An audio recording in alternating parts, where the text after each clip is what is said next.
All right, this video is to talk through primarily 6th and 7th grade band students, talking them through how to use SmartMusic to practice out of their method books. There is a separate video for using it for any other type of sheet music, so this is specifically for using your band books, which is why I'm specifying 6th and 7th grade, okay? For this example, I'll be working out of the book 1, so beginning band, 6th grade, but everything applies the same to 7th grade. This is also after you should have already joined a class, created your account, and logged in. This is what you'll see. So if you have not done that already, instructions were sent home to parents through email regarding how to set up their account. So once you've gone through all of that and you've logged in, you'll come to a page that looks like this. So first and foremost, this is your home page. It says it's empty here because as the teacher, I have not submitted anything. Like assignments or anything. I don't necessarily foresee myself doing anything too much with this because I don't want this to become too much of a high stress situation for you. If I do create anything, it'll be very open-ended, like not attached to a grade, more of just like, hey, I want to hear how everyone does with this song.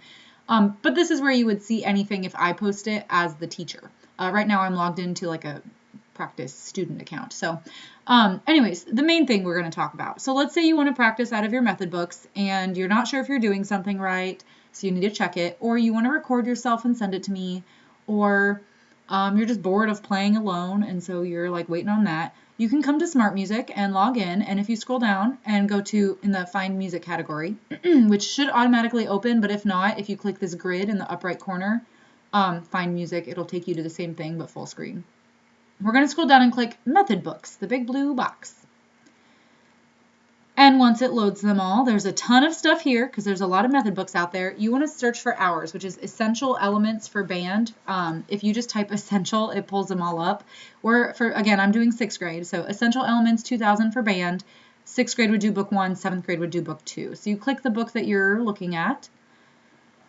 Let it load it all up. Cool. So it starts with this overview. You want to click movements in the middle here. And then here's all the songs. If it says 2A, 2B, 1A, 1B, do not worry about them. They use A and B to distinguish between like special exercises for kind of unusual instruments like oboe and bassoon and horn and stuff. So just click the ones that have just a number, like 1, 2, not 2A or whatever, okay? So you're going to scroll to whatever song you're interested in. Let's say we want to do number 14, Rolling Along. I'm going to click that. And once I've clicked it, I'm going to click open. Oh, I thought I clicked it there. And then once you hit open, it'll show you your instrument, which you selected when you created your account. But if for some reason it's wrong, you would click this circle arrow and it would let you select it from the drop-down box. And then make sure you're on the right song. If not, again, you can click the circle arrow and then it'll drop down the box, same box that you saw over here. Once these two things are correct, you're going to click open and let it load it all up. Can take a moment. There we go. And then this should look super familiar. It should be pretty much what you would see if you were to open your book and look at number 14. There's kind of a lot going on in here. I'm going to try to keep it simple, so bear with me. Base information is you can press play to listen to the song, press record to record yourself playing. But I'm going to go into more detail. So if you're just like, okay, let me go, there you go. But if you would like a little bit more instruction, that's what I'm going to get to. So first and foremost, up at the top here, we have 5 words. It starts you on tracks, which is where you'll probably spend most of your time. When we look underneath it, because if you click these, it changes, what you can see. So for tracks, first and foremost, we have accompaniment. That's everything that's like the background music, basically. Everyone else in band that isn't your instrument. So everyone who isn't a clarinet is what I would be hearing when I listen to the accompaniment. Next is my part. That's the part you chose. So in this case, clarinet. Notice how it defaults to muted. So if you want to be able to hear this music, you need to make sure you turn that on. Otherwise, it will keep it muted for you, which is good so that if you want to play on your own, you're not listening to it. But sometimes it's nice to hear the part that you're trying to line up with. And then finally, metronome. It'll turn on a metronome automatically. If you don't want it, you can just turn it off. Or if you want it to subdivide, so instead of just saying 1, 2, 3, 4, you want it to say 1 and 2 and 3 and 4 and, you would click subdivisions. Don't worry about the swing thing. That's for like jazz band stuff. You guys don't even need to mess with it. Further down, we have our tempo. It defaults to 76. You guys can change that to whatever you want using either the plus and minus sign or just by typing it in. If you click this, it resets it to whatever its default is. It changes per song. You can calibrate your microphone here. It will also make you calibrate your microphone if you're going to record. So I never really worry about it over here. There's a tuner. So it's not going to pick me up right now because I'm talking, I'm not playing an instrument. But if you wanted to tune, it would tell you, remember we want a concert B flat. So it should say B flat up here. It's whatever your first note is of your concert B flat scale warm up, okay? And then this toggles whether or not you can see that stuff, just like the song and the instrument. And then here it's telling you there will be a 4-beat count off, and you can change that to be longer or shorter depending on what you want. So that's all part of tracks. Before we begin, I want to also make sure, well, no. First and foremost, now let's say you just want to listen to the song because you don't remember how it goes. You can click play and it will play it.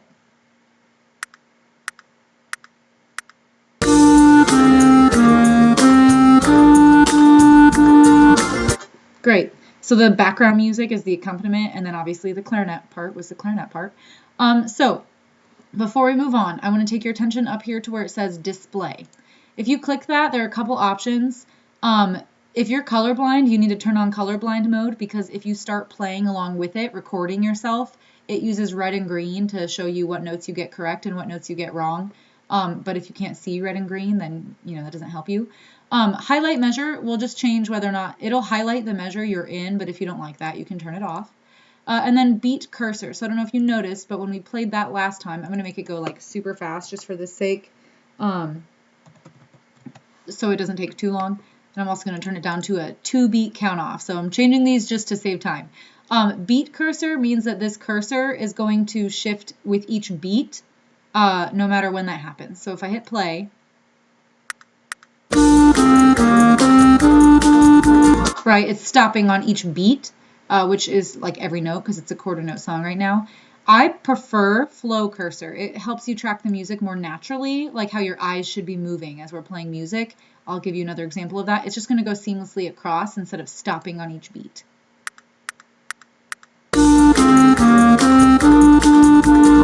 I like that better. That is more accurate to what you would have to do while actually playing in band.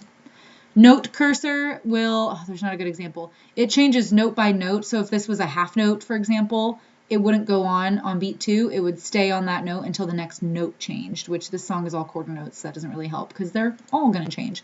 Or you can turn off the cursor completely, but I prefer flow cursor. And again, you can zoom in and out, make it full screen, whatever. So that's display, okay? So tracks is how you change, like all the different parts you're hearing. Display is how you change the things you're seeing, okay? Now, let's say you are wanting to practice, you're not sure how you're doing, and you want to record yourself. SmartMusic will listen to you when you record and tell you how accurate you are. Sorry, I'm going to sing for you guys for this, so bear with me. But I wanted to give you guys an example. Okay, so let's say I wanted to record myself playing this and see how I did. Here we go. I'm going to get some stuff really wrong on purpose so you guys can see what it does when you're wrong. I don't want you guys to think I don't know how Mary Had a Little Lamb went. See, here's calibrating your microphone. Start.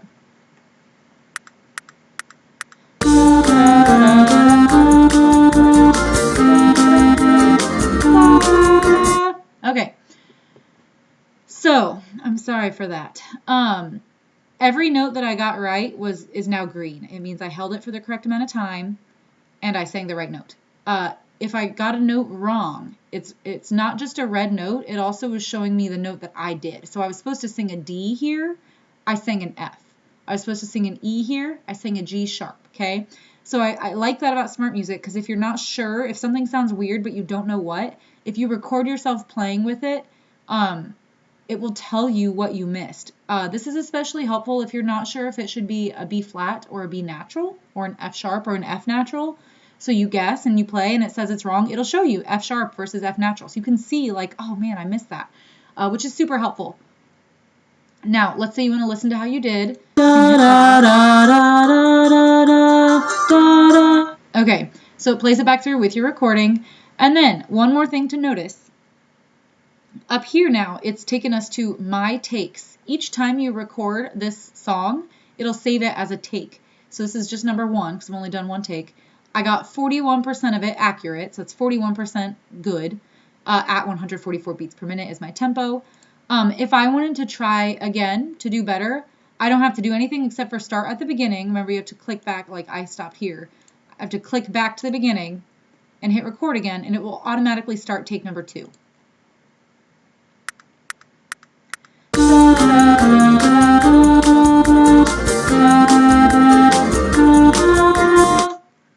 Ooh, went too low on that last D. Okay, so much better though. So if you look up here now, take number 2 was a 52%. So if you look, number 1 was 41, number 2 was 52. So I've gotten better as I go. So we can track that. Let's say you're like, oh wow, take 2 is much better. You can click take 1. It shows you what take 1 was, and you can delete it if you're not happy with how it sounded. So now I only have take number 2. If you want to delete that one too, you can, and then you have nothing again. Just a warning, if you click save, it saves it to your computer, not to SmartMusic. So if you like, if you want to download your audio, that's how you would do it. Otherwise, don't save it because it just saves it to your like computer. Also, if you are not sure what you missed, so look, like this note I got wrong. If I'm like, what did I do wrong? If you click the note, these 2 little buttons pop up on either side of it. The one on the left will show you a fingering chart and a note name. So if you're like, I don't even know what note that is, you click it. It shows you it's a D, which on clarinet is thumb 1, 2. So that's pretty helpful. And then if you're like, let's say it's a B flat versus B natural or something, you're just not sure if it sounds right. Like, you know, sometimes people are like, oh, my instrument sounds wrong. You can listen to what it should sound like and then play it yourself and see if it's correct. So if I click this button on the right, it'll just play this note for me. And then you can play it on your own clarinet. And if it doesn't sound like that, then you can kind of assess, like, do I have my fingers in the right place? Am I puffing out my cheeks too much? Am I sitting with good posture? But that way you can compare how yours sounds to what it's supposed to sound like, okay? So we've gone through my takes, we've gone through tracks, we've gone through display. Last couple things, assessment. So your assessment is like this part where it like shows you how well you did. If you are a percussionist playing on a snare drum or a practice pad, or if you're just wanting to practice rhythms, when you record, I should have said this before, I'm sorry. When you record, you need to make sure you click percussion/clap mode. Otherwise, it won't necessarily pick up on everything you're doing because it's a weird sound compared to like an instrument playing. So percussion, or if you're practicing clapping rhythms, make sure you come over here to assessment and turn on percussion/clap mode, okay? Before you record. It'll like kind of track you if you don't, but it will be a lot more accurate if you turn this on. Show assessment just means you want to like see it. If I turn it off, I don't know if you saw that, all the colors went away, so it's just the normal music. And then this is how easy they grade you. So it starts on average tolerance. If you want them to grade you like super easy, or like, so let's say you're a 6th grader and you're practicing some really hard stuff in book 1, you might turn it onto easy or lenient tolerance. If you're a 7th grader and you're going back to book 1 to like review, you might want to put it on strict tolerance since you should be really comfortable with it, right? Or average is of course average. So that's how you change how easy or hard they are grading you. And then finally, this loop tab up at the top. If you want to practice a specific measure, you can click that measure. Let's say I want to practice measure 5. And you can just click set, and it will loop the like highlighted section, the bracketed section. Right now, this button means that it will count me off every time it restarts. If you don't want it to do that, you click off of it. And then let's say you want it to stop looping, you just hit clear and it's back to normal, okay? So I think that's just about it. Now let's be clear with something. You can't turn music into me with this on your own. You can use this, however, to practice, obviously, to check yourself. Like if you're, just not sure how you're doing, you can use this to see how accurate SmartMusic thinks you are. Be aware, it is a program on a computer, right? It's not going to be 100% of the time. I played something earlier as a test run, and I know I played it correctly because I played clarinet, and it still was like, that's a wrong note. So it makes mistakes. It's a computer, but it's mostly going to be pretty accurate, and it's at least more helpful than nothing. And it allows you to change how fast or slow you go, and you can, change all of that stuff. So this is a really good tool to check yourself when you're practicing, and if anything, it's nice to have something to play along with, so it's not just you playing alone, because sometimes that can get boring. But you can't turn in recordings to me through this. Like if you want me to hear you play, the only way that would work is if on your home screen, if I create an assignment. However, there is a different program that I'm going to be doing that I'll explain for 6th and 7th graders that will allow you to just turn in recordings to me without them having to be attached to an assignment. So,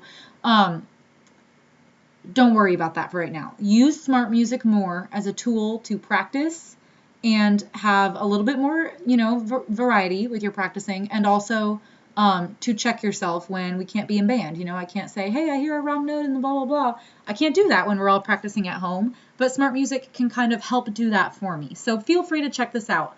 I, again, made a separate video. There's a ton of other stuff you can play on SmartMusic. I made a separate tutorial on all of that, so I'm not going to go into it here. But, again, if you're working out of a method book, that is how you can use SmartMusic to practice.